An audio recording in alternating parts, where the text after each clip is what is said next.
Good evening to all of you. This is Philippus of Solomon.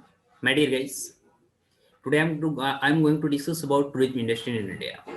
तो आज का हमारा जो विषय वस्तु है, आज का जो हमारा टॉपिक है for UPSC and BPSC. Okay, आज का हम जो डिस्कशन करेंगे यूपीएससी और बीपीएससी को लेकर के, एक बहुत बेहतरीन टॉपिक है आपके एग्जाम के लिए। और ये भारत सरकार तथा एज वेल एज हम यदि बिहार गवर्नमेंट की बात करते हैं, बिहार सरकार भी यदि इस पर बहुत अच्छी ध्यान देती है तो हम कह सकते हैं कि हमारी जो इंडियन इकोनॉमी है, खासतौर पर स्टेट की जो इकोनॉमी है, इसमें एक बहुत बड़ी कंट्रीब्यूशन मिल सकता है। आज का जो हमारा टॉपिक है वो हमारा टूरिज्म इंडस्ट्री है। जैसा कि हम कह सकते हैं जो हमारा टूरिज्म इंडस्ट्री है यह एक एवरग्रीन हमारा इंडस्ट्री है, जिससे हम कह सकते हैं कि यदि इसको एक बहुत अच्छे तरह से इसको कार्य किया जाए, इस पर बहुत अच्छी तरह से हम कह सकते हैं देख रेख किया जाए, ध्यान दी जाए, इट मीन टू से it will very fruitful industry by which we can gain more and more income and it also provide outcome also। ठीक है, तो इस आधार पर हम कह सकते हैं कि इससे एक बहुत अच्छी हमें रोजगार भी मिल सकता है, इससे सरकार के अच्छी रिवेन्यू भी मिल सकते हैं, बहुत सारे हम कर सकते हैं अच्छे अच्छे कार्य कर सकते हैं, जनरेशन भी हम कर सकते हैं। तो इस आधार पे आज की हमारी जो चर्चा होगी वो हम टूरिस्ट डिपार्टमेंट की बात करेंगे, टूरिस्ट इंडस्ट्री की बात करेंगे। पहले हम सेंटर की बात करेंगे, केंद्र की बात करेंगे, उसके बाद हम बात करेंगे अपने बिहार को। ठीक है, तो इस आधार पे देखेंगे, यदि हम इस सिनेरियो को देखते हैं तो पहला जो हमारा क्लास का जो सिनेरियो जो हम बात करेंगे कि जो इंडस्ट्री है हमारा, खास तौर पे जो हमारा टूरिज्म जो हमारा इंडस्ट्री है, इसकी सिनेरियो यदि हम इंडिया में देखते हैं तो इससे क्या होता है। तो यदि हम देखते हैं तो according to data of WTTC है, यानी WTTC के डेटा देखते हैं, जिसका कहना है WTTC stands for actually world travel and tourism council. ठीक है, इसके आधार पर हम कह सकते हैं कि टूरिज्म जो है वो हमने जनरेट किया है लगभग 194 बिलियन का।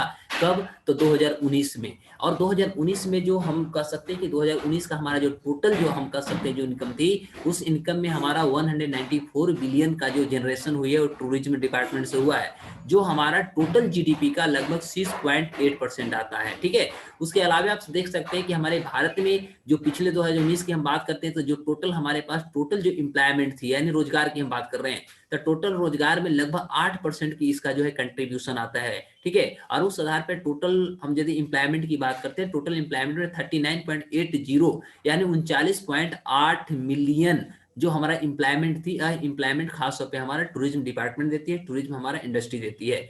And the sector is predictive, और कह सकते हैं जो हमारा टूरिज्म डिपार्टमेंट है इससे इस तरह से भविष्यवाणी भी किया जा सकता है, प्रेडिक्ट भी की जा सकती है कि आने वाले समय में, खास तौर पर हम टॉकिंग अबाउट 2028, यदि हम 2028 की बात करें तो 2028 तक हमारा जो भारत का टोटल जो जीडीपी होगा, वो टोटल जीडीपी का जो होगा 9.9% उसमें जो कंट्रीब्यूशन होगी वो हमारा किसका हो जाएगा? टूरिज्म डिपार्टमेंट की। इस आधार पर हम कह सकते हैं कि जो एनुअल हमारा जो रेट है वह 6.9% के साथ बढ़ रहा है। इस आधार पर हम कह सकते हैं कि 2028 तक हमारा जो है टूरिज्म डिपार्टमेंट से लगभग 460 बिलियन डॉलर का हमें इससे गेनिंग होगा। तो कहीं ना कहीं हम कह सकते हैं बहुत बड़ा फ्रूटफुल रिजल्ट है। यदि हमारे केंद्र सरकार इस पे ध्यान दे तो हम कह सकते हैं कि भारत की इकोनॉमी में इसका एक बहुत बड़ा कंट्रीब्यूशन हो सकता है। साथ ही साथ देख सकते हैं कि जब हम 2028 की बात करते हैं तो 2028 तक हमारा 460 बिलियन कंट्रीब्यूशन हमारे जीडीपी में कर रहा है। कौन कर रहा है भैया? तो टूरिज्म डिपार्टमेंट कर रहा है, यानी टूरिज्म हमारा जो इंडस्ट्री है ये 460 बिलियन डॉलर का हमें कंट्रीब्यूशन दे रहा है। इस आधार पर देख सकते हैं कि ट्रेवल और टूरिज्म जो डिपार्टमेंट वॉज लार्जेस्ट, यह बहुत बड़ी हमारी सर्विस इंडस्ट्री के क्षेत्र में था भारत में। ठीक है, इस आधार पर हम कह सकते हैं कि 2018 में इसकी जो कंट्रीब्यूशन है, टोटल जो वैल्यू हुआ वह 234 बिलियन डॉलर का रहा भारत के इकोनॉमी में। भारत की टोटल आप कह सकते हैं कि जो हमारा इनकम था, इनकम में हम कह सकते हैं। और उसके अलावा कह सकते हैं the industry has become one of the largest foreign exchange earners. इस आधार पर हम कह सकते हैं भारत में सबसे ज्यादा विदेशों से आय कमाने वाला जो हमारा सोर्स हुआ, आय कमाने वाला जो सबसे बड़ी हमारी इंडस्ट्री हुई, वह हमारा इंडस्ट्री हुआ टूरिज्म डिपार्टमेंट या टूरिज्म इंडस्ट्री आप कह सकते हैं। विद अर्निंग्स ऑफ जो हमारा जनवरी 2019 से लेकर के दिसंबर 2020 जनवरी तक, सॉरी जनवरी 2019 से लेकर के दिसंबर 2019 के यदि आप डाटा देखते हैं तो इस दौरान लगभग हम विदेश से जो हमारी इनकम हुई है, खासतौर पे टूरिस्ट डिपार्टमेंट की बात करते हैं, टूरिज्म इंडस्ट्री से बात करें तो लगभग हमारा 29.962 बिलियन डॉलर का हमारा इससे गेनिंग हुआ है। इससे भी ज्यादा हम कर सकते हैं, ओवर है। ठीक है, यानी 29.962 बिलियन डॉलर से भी ज्यादा हमने जनवरी 2019 से लेकर के दिसंबर 2019 तक हमने गेन किया, जो इक्वेटिंग ग्रोथ ऑफ कहता है जो हमारे पिछले जो हमारा ग्रोथ रेट जो था, ठीक है, उसका लगभग 4.8% से भी ज्यादा हमने गेन किया। तो ये कहीं ना कहीं हम कह सकते हैं कि देश की इकोनॉमी के लिए एक बहुत बड़ा आप कह सकते हैं कदम उठाया जा सकता है, यदि इस तरह के स्टेप्स गवर्नमेंट उठाती है, यदि इस तरह के जैसे हम टूरिस्ट डिपार्टमेंट की बात करें, यदि इसमें बहुत ज्यादा सरकार कार्य करती है तो no doubt it will be very beneficial and fruitful to all. Okay, according to, तो इस डेटा के आधार पर मैंने बताया कि अकॉर्डिंग टू डब्ल्यू देख सकते हैं WTTC टूरिज्म जनरेट जो किया 194, फिर एक क्वेश्चन हमारा आती है उस 6.8% हमारे इंडिया का GDP में 2019 में किया, और इन्होंने सपोर्ट लगभग 39.80 मिलियन जो हमारा ये जॉब इंप्लायमेंट दी। उस आधार पे आप देख सकते हैं कि जो FTA है, ठीक है, फ्री ट्रेड जो हमारा एग्रीमेंट की हम बात करते हैं, तो इसमें आप देख सकते हैं FTA इन अप्रैल 2019 के आप अप्रैल तक देखिएगा तो लगभग हमारा हो गया था 7,71,353, जो हमारा बढ़ करके हो गया, यहाँ पर देख सकते हैं 771 जो बढ़ करके 745 से बढ़ करके इतना हो गई ओवरऑल, देख सकते हैं जो अप्रैल 2018 से हम देख सकते हैं अप्रैल 2019 में, यानी जो हमारा 7,45,051 था 2018 के अप्रैल में, वह हमारा अप्रैल 2019 में बढ़कर 7,71,353 हो जाता है। इससे हम कह सकते हैं रजिस्ट्रिंग ग्रोथ ऑफ 3.5%, इससे हमारा जो ग्रोथ रेट थी उसमें 3.5% का हम कह सकते हैं कि इसका रजिस्टर्ड हो जाती है। इसके अलावा आप कह सकते हैं जो FTA जो है during the period of January April 2019, यानी जनवरी से लेकर अप्रैल 2019 की डेटा यदि देखें तो उस समय आप देख सकते हैं कि जहां हमारा जनवरी से अप्रैल 2018 में 38,60,871 थी, वहीं बढ़ करके वो हो जाता है 39,35,293, ठीक है, और रजिस्ट्रिंग ग्रोथ ऑफ यहाँ पर हमारा 1.9% का इंक्रीमेंट यहाँ पर रजिस्टर्ड किया जाता है। ड्यूरिंग अप्रैल 2019 टोटल डेटा आप देखते हैं तो लगभग हमारा हो जाता है 2,01,137 टूरिस्ट अराइव भारत में आते हैं, जो एक ई टूरिस्ट वीजा के आधार पर आते हैं। ये चीजों को ध्यान दीजिए, जो कंपेयर हम करते हैं तो 1,57,094 जो थी ड्यूरिंग मंथ ऑफ अप्रैल 2018 के अप्रैल में इतने लोग आए थे, रजिस्टर्ड किए थे, जो 28% हमारा एक ग्रोथ हुआ था। इस आधार पे कह सकते हैं फर्दर दिस, इसके अलावा भी आप कह सकते हैं ड्यूरिंग जनवरी अप्रैल 2019 देख सकते हैं तो टोटल जो हमारे पास जो टूरिस्ट आए ई टूरिस्ट वीजा के आधार पर वह 11 देख सकते हैं 11,08,665 हमारे पास टूरिस्ट जो थे ई वीजा के आधार पर भारत आए, ठीक है। जो हम कंपेयरिंग कर रहे हैं तो 9,18,792, यानी यहाँ पर हम देख रहे हैं तो पिछले ईयर हमने देखा 9,18,792, यहाँ देख रहे हैं 11, यानी 2 लाख हम कह सकते हैं टूरिस्ट को हम यहाँ पर अट्रैक्ट करने की कोशिश किए हैं। जो जनवरी अप्रैल 2018 से लेकर के हम बात करें तो जनवरी अप्रैल 2019 के बीच में हम बात करें तो लगभग 2 लाख टूरिस्ट को हम विदेशी यात्रियों को कह सकते हैं हमने यहाँ पर अट्रैक्ट करने की कोशिश की, जो हमारे ग्रोथ में लगभग 20.7% का इनका एक ग्रोथ होता है या कह सकते हैं रजिस्टर्ड लेते हैं। ड्यूरिंग 2019 के आप टोटल ओवरऑल देखते हैं तो लगभग 2.93 मिलियन फॉरेनर जो है टूरिस्ट भारत में आते हैं, वो आते हैं ई टूरिस्ट वीजा के आधार पर, जिससे कि हम कह सकते हैं हमारी जो ग्रोथ रेट हुई वह 23 पॉइंट समथिंग को जो हुआ इसका हमारा इंक्रीमेंट देखने को मिलता है। इसके आधार पर आप देख सकते हैं कुछ और जो है कुछ डेटाज हैं, इस डेटा के आधार पर मैं थोड़ा सा स्पष्ट कर देना चाहता हूँ, ठीक है। इस आधार पर यदि आप देखिएगा तो जो गवर्नमेंट भारत सरकार की जो कुछ और डेटा हैं उस डेटा में हम यदि बात करें तो इसके आधार पे आप देख सकते हैं कि लगभग 1.2% जो है, ठीक है, 1.2% टोटल हम कह सकते हैं कि वर्ल्ड की जो हमारा टूरिस्ट है या वर्ल्ड की जो अराइविंग टूरिस्ट है उसको हम कहीं ना कहीं उसमें हम भारत ने इसमें शेयर किया है। इसके अलावा आप कह सकते हैं लगभग 2.05% जो है, ठीक है, यहाँ हम वर्ल्ड टूरिज्म जो हमारा रिसिप्ट होती है, वर्ल्ड टूरिज्म जो हमारा रिसिप्ट होती है, इसमें भारत कहीं ना कहीं 2.05% का शेयर करता है। इसके अलावा आप देखेंगे तो लगभग 23.6% आप देखिएगा तो लगभग 23.6% जो हुआ वो हमने ग्रोथ किया, यानी इसमें हमारी बढ़ोतरी हुई। बढ़ोतरी किस चीज में हुआ तो जो हमारे खास तौर पे जो टूरिज्म होते हैं यानी फॉरेन जो टूरिस्ट अराइवल होते हैं on the base of E tourist visa, इस पे लगभग 23.6% का हमने यहाँ पर इंक्रीमेंट हासिल किया है। इस आधार पर देख सकते हैं ओवरऑल की यदि हम चर्चा करें तो लगभग 29.9 US डॉलर बिलियन में मैं बात कर रहा हूं, यानी 29.9 बिलियन डॉलर का जो है हम फॉरेन एक्सचेंज अर्निंग किए एज ए फीस के रूप में, मतलब कह सकते हैं कि फी के रूप में लगभग हम 29.9 बिलियन यूएस डॉलर हमने इसमें अर्निंग किया है, यानी गेनिंग किया है। इस आधार पे देख सकते हैं कि भारत जो है वर्ल्ड की यदि हम बात करें टूरिस्ट सेंटर में, या वर्ल्ड की हम टूरिज्म इकोनॉमी की बात करें, तो वर्ल्ड का जो टूरिज्म इकोनॉमी है, वर्ल्ड की टूरिज्म इकोनॉमी में इंडिया जो है 8th पोजीशन पर आ चुका है, 8वां पोजीशन पर भारत आती है। उसके अलावा भी आप देख सकते हैं कि इंडिया की यदि आप पोजीशन देखेंगे तो इंडिया हमारा 9th पोजीशन पर भी आता है, और 9th पोजीशन जो भारत का आती है खासतौर पे वह होता है हमारा कल्चरल रिसोर्सेज जो होते हैं। ध्यान देंगे, जो हमारे कल्चरल जो रिसोर्सेज होते हैं, ठीक है, cultural resources and business travel in the world. तो दुनिया में यदि हम कल्चरल रिसोर्सेज और बिजनेस ट्रेवल के सेंस में देखें तो इस सेंस में भारत का 9वां पोजीशन दिया जाता है, 9th पोजीशन वर्ल्ड में दिया जाता है। और इस आधार पर हम कह सकते हैं कि 14.62 जो हुआ मिलियन जॉब हम कह सकते हैं, यानी 14.62 मिलियन जॉब जो था उनको हमने क्रिएट किया। और वह क्रिएशन जो हमारी होती है वह टूरिज्म डिपार्टमेंट से होते हैं। जो पिछले 4 साल की हम बात करते हैं, लास्ट 4 ईयर की हम चर्चा करते हैं, तो पिछले 4 साल में लगभग हम 14.62 मिलियन जॉब्स हमने क्रिएट किया है। जो हमारा 2014 से लेकर के आप 2018 के डाटा देख सकते हैं, यानी 2014 से 2018 के बीच में 14.62 मिलियन जॉब हमने क्रिएशन किया है, क्रिएट किया है। और यह जो क्रिएट हुआ है यह हमारे टूरिस्ट डिपार्टमेंट में हुई है, या कह सकते हैं टूरिस्ट इंडस्ट्री में हुई है। तो ओवरऑल यदि हम चर्चा करें तो भारत ऐसे राष्ट्र के लिए जिनकी इकोनॉमी, जहां की इकोनॉमी खास में जो जिस तरह से हम देख सकते हैं कि इंडियन की इकोनॉमी, हमारा भारत हमारा एक डेवलपिंग कंट्री है, तो ऐसे राष्ट्र के लिए इस तरह के जो हमारे पास सेक्टर्स हैं, इस तरह के जो इंडस्ट्रीज हैं, इस पे बहुत ज्यादा काम करने की जरूरत है। इससे हम कह सकते हैं कि बहुत सारे फायदा होंगे, हमारे पास फॉरेन एक्सचेंज भी आएंगे, अट्रैक्शन भी, इन्वेस्टमेंट आएंगे, साइंस भी, बहुत सारे हम कह सकते हैं इस चीज से आ सकती है।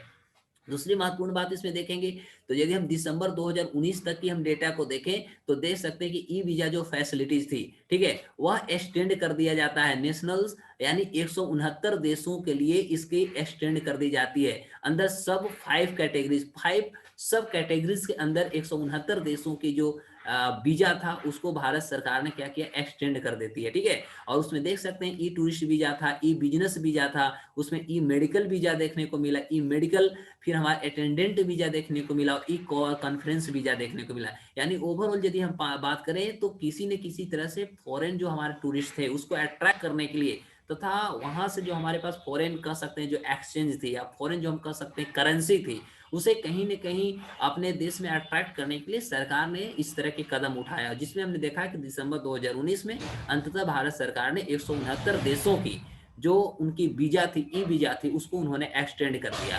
और इस आधार पे आप देख सकते हैं कि जो लेटेस्ट जो इसमें हमारा कंट्रीज है उसको खास तौर पे जोड़ा गया, वो हमारा किंगडम था, किंगडम ऑफ सऊदी अरबिया। यानी इसमें मुख्य रूप से देखें तो सऊदी अरब को इसमें लास्ट कंट्री के रूप में, यानी 169वां देश के रूप में सऊदी अरब को इसमें जोड़ा गया। इसके अलावा ये तो हमने सेंट्रल गवर्नमेंट की बात की, सेंट्रल गवर्नमेंट पे और आगे हम चर्चा करेंगे। इसके अलावा हम थोड़ा सा बिहार सरकार की चर्चा करते हैं, बिहार में इससे क्या क्या फायदा हो सकता है, बिहार में ऐसे कौन कौन से ऐसे प्लेसेस हैं, टूरिस्ट प्लेसेस हैं जहां पर यदि इस पे ध्यान दिया जाए तो नो डाउट हम कह सकते हैं कि बिहार की भी इकोनॉमी जो है उसमें एक बहुत बड़ा बूस्टअप देखने को मिलेगा। साथ ही साथ कह सकते हैं कि जो और डेवलपमेंट की बात कर रहे हैं, या हम कह सकते हैं कि और जो एक्सचेंज की बात कर सकते हैं, ये सारी चीज को हम कहीं ना कहीं उसे ओरिजिन कर सकते हैं, उसे हम कहीं ना कहीं बोरो कर सकते हैं। इस आधार पर आप देख सकते हैं कि सबसे पहला यदि हम चर्चा करें तो हमारा जो टूरिस्ट सेंटर है बिहार का वो हमारा गया होता है। कहता है amongst the most famous places in Bihar, Bihar में जितने भी हमारे पास प्रसिद्ध से प्रसिद्ध स्थान है उसमें हमारा गया का स्थान जरूर आता है, ठीक है, जो एक हिंदू पिलग्रिमेजेस है, हब है, यानी हम कह सकते हैं कि जो हिंदुओं के लिए सबसे अच्छा एक धार्मिक स्थान है, ठीक है, जिसको हम लोग गया में आप देखते होंगे कि जो श्राद्ध कार्यक्रम जो किया जाता है विष्णु पद में, ठीक है, वो एक बहुत हिंदुओं के लिए एक सबसे बड़ा कह सकते हैं होली पिलग्रिमेज प्लेस हो जाती है, ठीक है। And the transit point of the Buddhist, और साथ ही साथ वहां पर बुद्धिस्ट के लिए भी, जैसे बोध गया है तो ये बुद्धिस्ट के लिए भी एक बहुत बड़ा पॉइंट हो जाती है, ठीक है। तो ऐसा विश्वास किया जाता है कि it was here the trees, वहां पर जैसा कि हम लोग देखते हैं कि पीपल ब्रिज के जो हमारा इतिहास, उस इतिहास में यही देखते हैं कि पीपल के ब्रिज के नीचे महात्मा बुद्ध जी को जो है ज्ञान की प्राप्ति हुई थी, ठीक है। और यहाँ पर देख सकते हैं कि बुद्धा अटेंड द इनलाइटमेंट, और वहां पर वो ब्रिज के नीचे क्या हुआ था कि महात्मा बुद्ध को ज्ञान की प्राप्ति हुई थी, ठीक है। और गया इज अ बिजी सिटी, साथ ही साथ कह सकते हैं गया जो है एक बेस्ट सिटी भी है, situated in the bank of the river, और रिवर वहां पर कौन सी है तो देख सकते हैं वहां पर फल्गु रिवर है, फल्गु नदी है। फल्गु नदी के किनारे यह जो शहर है सिचुएटेड है, गया जो है फल्गु नदी के किनारे है।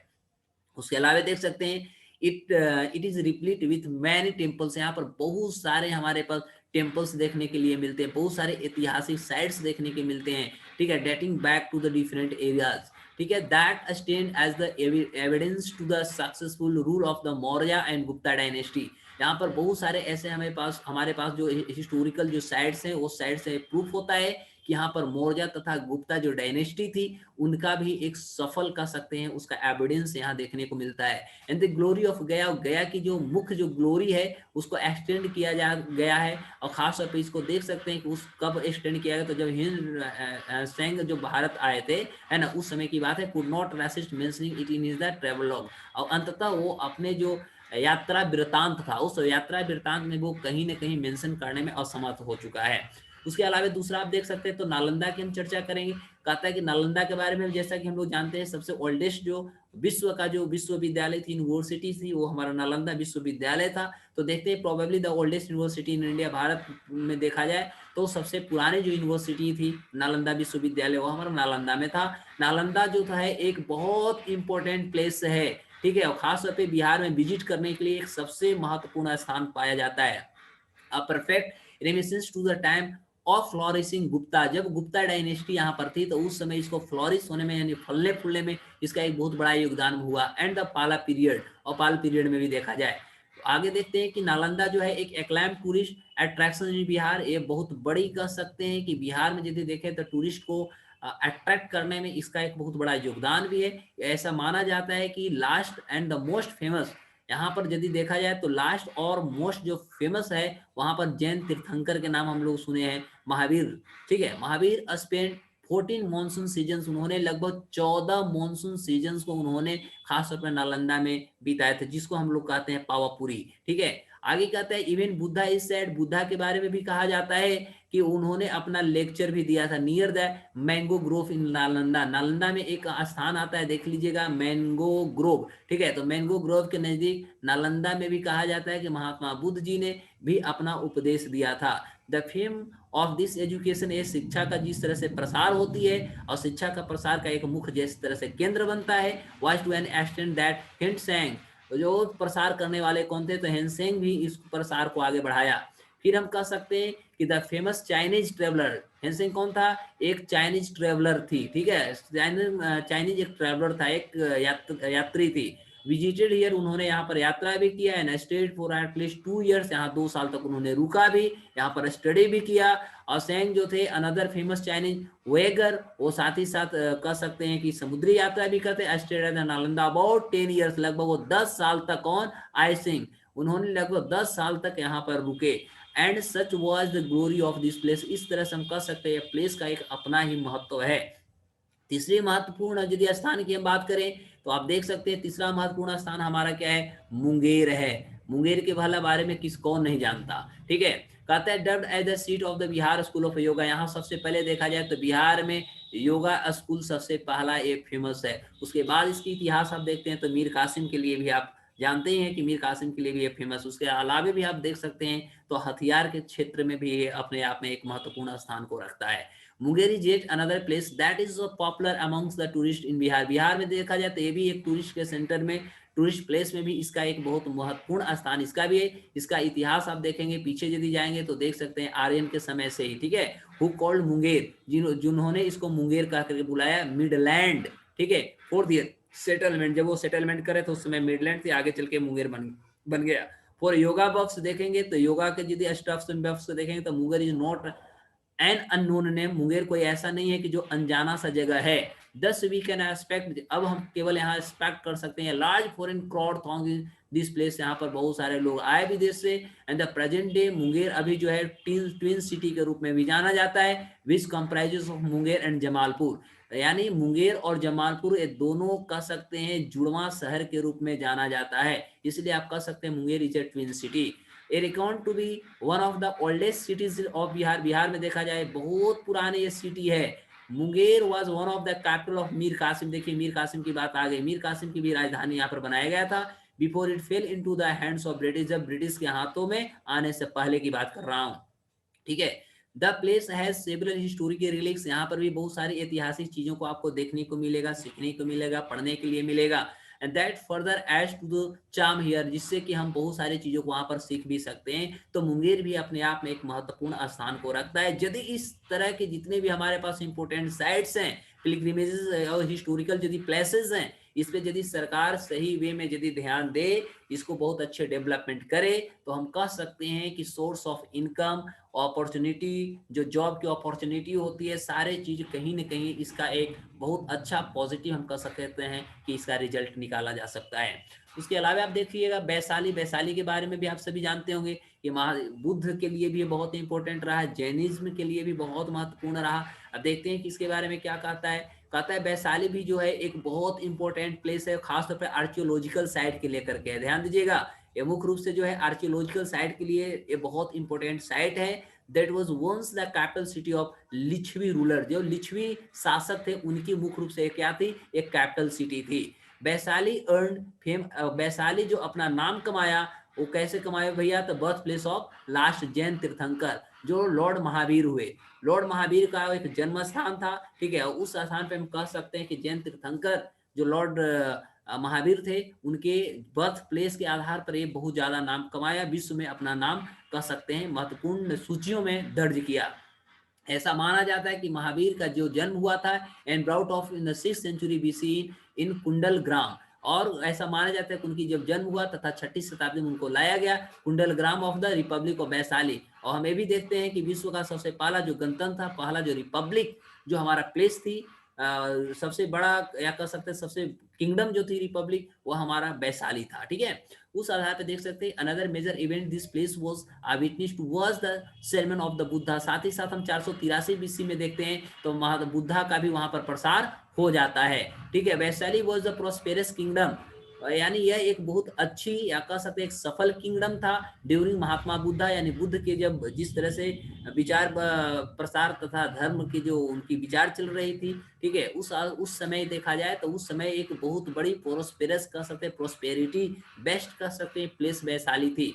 It is also known as its beautiful courtesan Amrapali, इसको अम्रपाली के रूप में भी इसको जाना जाता है। इसलिए हम कह सकते हैं कि हम देख भी सकते हैं one has enough to recall in the Vaishali and adding its historical charm. इससे हम बहुत सारे ऐतिहासिक चीजों के यहाँ से, क्योंकि हमने अभी आगे बात किया कि यहाँ पर आर्कियोलॉजिकल हमारा साइट्स है, और आर्कियोलॉजिकल साइट से हम बहुत सारे प्राचीन से प्राचीन चीजों को हम जानने की कोशिश कर सकते हैं on the base of research, ठीक है। आगे देखते हैं तो इस आधार पर हम कहा as well as preserve Ashokan pillar, वहां पर अशोक का पिलर भी देखने को मिलता है, स्तंभ भी देखने को मिलता है सर। फिर कहता है the ancient city finds mention in the travel accounts of the eminent Chinese traveller and Fa Hien and, यानी ये दोनों भी वहां पर इस तरह से ट्रेवलर हुए। फिर हम पटना की चर्चा करते हैं तो कहता है situated on the southern bank of the Ganga, Ganga ji के किनारे पर पटना, और ये लार्जेस्ट सिटी ऑफ बिहार है। इसमें अभी आपको पता होनी चाहिए, ठीक है, कि बिहार के यदि हम पूरी शहरों की बात करें तो सबसे ज्यादा लंबा गंगा किनारे शहर बसने वाला हमारा पटना है, पटना जिला है। Better known as the Pataliputra, इसको एंशिएंट समय में पाटलिपुत्रा भी कहा जाता था। City also believe to be one of the oldest continuously inhabited city in the world. साथ ही साथ देख सकते हैं Patna is the pilgrimage for Sikh devotees, यानी देखा जाए तो सिख डिवोटीज के लिए भी एक बहुत इंपॉर्टेंट प्लेस है। Record to be the birth place of the Sikh guru, Guru Govind Singh के बारे में हम लोग देखते हैं कि गुरु गोविंद सिंह का भी जन्म पटना साहिब, यानी पटना साहिब का मतलब पटना सिटी में इनकी हुई थी। The city flourish in the period of the Haryanka, Haryanka time में ये बहुत ज्यादा पीरियड में ये बहुत ज्यादा फ्लॉरिश हुआ था। उसके अलावा आप देख सकते हैं हरियंका था, नंदा था, मौर्यन आप देख सकते हैं, सुंगा, गुप्ता एंड पाल, ये सारे समय में यह जो था इंडिया में एक अपना एक महत्वपूर्ण स्थान को रखता था। लेकिन आज की यदि बात करें तो डेवलपिंग सिटी हो चुकी है, ठीक है, which is endeavouring to the match of the modernisation, तो जो अपने आप को आधुनिक बनने की कोशिश कर रहा है। यहाँ पर बहुत सारे मॉल्स देखने को मिलते हैं, हाई न्यू होटल्स देखने को मिलते हैं, थिएटर्स इत्यादि इत्यादि सारे चीजों को मिलते हैं, जो एक किसी भी सिटी को डेवलप तथा कह सकते हैं मॉडर्न होने में जरूरत होता है। इसके अलावा कह सकते हैं Patna is to speed up its be to the become the part of the cosmopolitans, इसको कॉस्मोपोलिटन होने में कहीं ना कहीं थोड़ा सा स्पीड अप हो जाती है। altogether Patna is a decent destination with most of the modern facilities available, और अभी के डेट में हम कह सकते हैं पटना में भी लगभग जितने भी मॉडर्न चीजों की आवश्यकता होती है, फैसिलिटी वो सारे उपलब्ध हो कराने की कोशिश किया जा रहा है। अब देखिएगा गिरधाकुट्टा पीक जो है राजगीर में, इसके बारे में थोड़ा हम चर्चा कर लेते हैं, क्या है भैया। फिर कहता है also known as the vulture peak, इसको हम वल्चर पीक के रूप में भी जानते हैं। जो गिरधाकुट्टा जो पीक है वह सिचुएटेड आपको राजगीर में है, जो बिहार में पाया जाता है। ये जो पीक है, यह पीक मोस्ट जो है सबसे ज्यादा फेमस है place to visit the Rajgir and its seats and the elevations of 40 meter ऊंचाई पर है, ध्यान दीजिएगा। और इसे कहा जाता है वल्चर पीक कहा जाता है। कारण क्या है भैया, its shape and the frequent visit to vulture, यानी इसका जो शेप है वह मुख्य रूप से वल्चर की तरह देखने को मिलता है विजिट में, इस आधार पर इसको वल्चर पीक कहा जाता है। The place hold an important position history as it record to be the most spot lord Buddha preached the lotus Sutra. यहाँ पर देख सकते हैं लोटस सूत्र की भी चर्चा किया रहा, वहां पर महात्मा बुद्ध ने वहां पर प्रीच किए थे। In order to convert Maurya king Bimbisara, जहां पर उन्होंने बिंबिसार को उन्होंने कन्वर्ट करने की कोशिश की, यानी कन्वर्ट किए थे। ऐसा माना जाता है कि महात्मा बुद्ध ने शुरू किया था सेकंड विल ऑफ लॉ, वहीं से उन्होंने दूसरे लॉ ऑफ विल को उन्होंने स्टार्ट किया, जहां से हम कह सकते हैं ज्यादा से ज्यादा जो सर्मन्स थे उन्होंने वहां डिलीवर्ड किया। फिर कहता था peak has a peace pagoda said to have been built by Buddhist of Japan. साथ ही साथ कह सकते हैं यहाँ पर बहुत सारे कपल्स ऑफ केव्स हैं, यानी गुफाएं हैं, as well as the further enhances the thrill of the reaching here by the chairlift. तो इस आधार पे कह सकते हैं यहाँ पर भी देखने के लिए बहुत सारे अच्छे अच्छे चीजों को आपको मिलेंगे। अब देखिएगा शेरशाह सूरी की मकबरा की चर्चा की रही है, जो सासाराम बिहार का यानी रोहतास के सासाराम में पाया जाता है। ये इसकी जो निर्माण हुई थी 1545 में हुआ था, ठीक है। Memory of the emperor Sher Shah Suri के याददाश्त में इसको बनाया गया था। और ये जो खास तौर पे कह सकते हैं जो शेरशाह सूरी की जो ये है मकबरा है, ठीक है, ये बहुत excellent example of the Indo Islamic architecture in India. यदि भारत की बात करें तो भारत में इंडो इस्लामिक जो आर्किटेक्चर है इसका एक सबसे ज्वलंत आप कह सकते हैं एग्जांपल होता है। आर्किटेक्चुरली स्प्लेंडेड इरेक्टेड। फिर देखते हैं at the middle of an artificial lake, जो इसके बगल में कह सकते हैं चारों तरफ से एक लेक है आर्टिफिशियल, और ये बीच में पाया this extension structure is the worth of the visit of Bihar, ठीक है। और ये बीच में ये जो है टॉम ये बीच में पाया जाता है। जानकी टेम्पल के बारे में आप नाम सुने होंगे, सीतामढ़ी में है, माता सीता जी के बारे में हम चर्चा करेंगे, ठीक है। तो कहता है estimated to have been built 100 years ago, लगभग 100 साल पहले की बात हो रही है, ऐसा एस्टिमेशन दिया था। Janaki temple is situated in Sitamarhi, Sitamarhi में आपको पाया जाता है। बिहार में जो है सीतामढ़ी को माना जाता है at the birth place of Sita, माता सीता के बर्थ प्लेस के रूप में सीतामढ़ी को माना जाता है। To concert of the lord Rama, और राम जी के साथ भी इसको जोड़ा जाता है क्योंकि उनकी ससुराल हो जाती है सर। इट इज बिलीव्ड, ऐसा माना जाता है कि Janaki temple is a place जहां पर हम कह सकते हैं टूरिज्म जो होता है बिहार के एक सिटी टूरिज्म के रूप में इसको भी डेवलप किया जा सकता है। वेयर सीता वाज बोर्न, जहां पर सीता के जन्म होती है। In order to mark this event and the temple was constructed here, and the temple has a welcoming gateway and large countryside contract that can accommodate a massive number of devotees, जहां ज्यादा से ज्यादा devotees को हम कह सके accommodate किया जा सकता है। फिर कहता है अल्सो अ पोंड, वहां पर एक पोंड भी है nearby called the Janki Kund, जिसको नाम है जानकी कुंड, ठीक है। A place of interest for devotee, जो किसी भी डिवोटीज के लिए बहुत ज्यादा रुचिदायक होता है। फिर कहता है as well as the tourist, किसी टूरिस्ट के लिए। फिर एक केसरिया स्तूप, केसरिया जो ईस्ट चंपारण में पाया जाता है, इसके बारे में थोड़ा जान जाइए। Record to be the tallest and largest Buddha stupa in India, ये देखा जाए तो सबसे बड़ी बुद्धा स्तूप जो है यहाँ पर पाया जाता है। केसरिया स्तूप जो है one of the major attractions, ये बहुत बड़ा आकर्षक का बिहार का, यदि टूरिज्म की बात करें तो बहुत बड़ा मेजर अट्रैक्शन प्लेस कर सकते हैं। और यह स्तूप जो है ऐसा विश्वास किया जाता है to have been built between 200 से 750 एडी के बीच में इसको बनाया गया है, अंडर द रूल ऑफ राजा चक्रवर्ती। राजा चक्रवर्ती के जब शासन थी उसी के दौरान इसको बनाया गया, ऐसा माना जाता है। इसकी हाइट जो है 104 फीट है। It is an imposing structure that must be visited during a visit to Bihar, ऐसा माना जाता है कि जब वो बिहार के विजिट कर रहे थे उसी समय इसकी आर्ट बनाई गई थी। उसके बाद देख सकते हैं थाई मोनेस्ट्री है। थाई मोनेस्ट्री कहाँ है भैया, बोध गया में, ध्यान दीजिएगा। तो थाई मोनेस्ट्री की बात करें, यह एक अनदर इनक्रेडिबल जेम है, ठीक है, from the treasure chest of the Bihar, जो बिहार में ये भी अपना स्थान रखता है, जिसकी स्थापना 1957 के दौर में देख सकते हैं हेल्प ऑफ ये थाईलैंड की सरकार ने इसको बनाने में मदद की थी और इंडियन जो बुद्धिस्ट मॉन्क्स थे उन्होंने उनकी मदद से इसकी निर्माण किया गया। This temple is a must seen in the बोध गया, ये बोध गया में आपको देखने को मिलेगा। Made in typical architecture style of Thailand, Thailand के आर्किटेक्चर स्टाइल में इसको निर्माण की गई है। This temple reflects the culture and the traditions of Thailand. उसके बाद देख सकते हैं जल मंदिर पावापुरी है, पावापुरी में एक जल मंदिर है। अबे पावापुरी में जल मंदिर क्या है सर, इसके बारे में थोड़ा देखिएगा। तो यह भी अपने आप में जैन पिलग्रिमेजेस है जो बहुत अपने आप में एक इंपॉर्टेंट साइट के रूप में आता है। जल मंदिर जो है खासकर पावापुर में सिचुएटेड है बिहार में।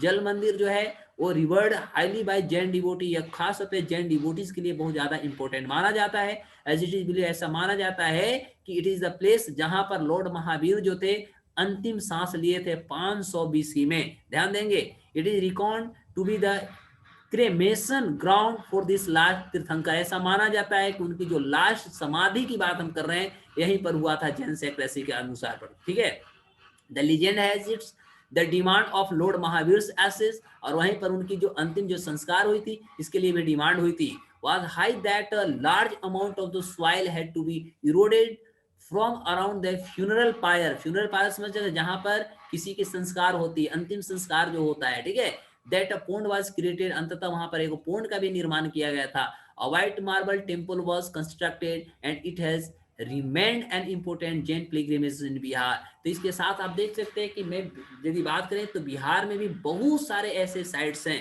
जिसको यदि सही रूप से उसको डेवलप कर दी जाए तो no doubt we can say a lot a major tourist and tourism can be attract and we can get a lot of opportunity what we expect more than expectation it can give the output to all. ठीक है, तो यदि सरकार इस पे बहुत अच्छा से ध्यान दे तो हम कह सकते हैं कि इसको हम बहुत अच्छा से डेवलप किया जा सकता है। इस आधार पे हम आगे की चर्चा भी करेंगे।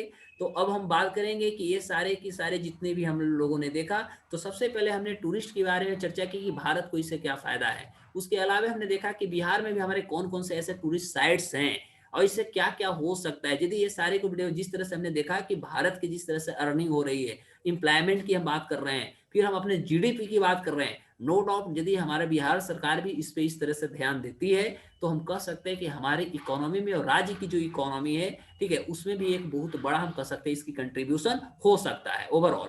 तो इसी के साथ आज का लेक्चर हम समाप्त करते हैं। अगले लेक्चर के लिए फिर मिलते हैं, कोई नया टॉपिक लेकर कहते हैं। जय हिंद।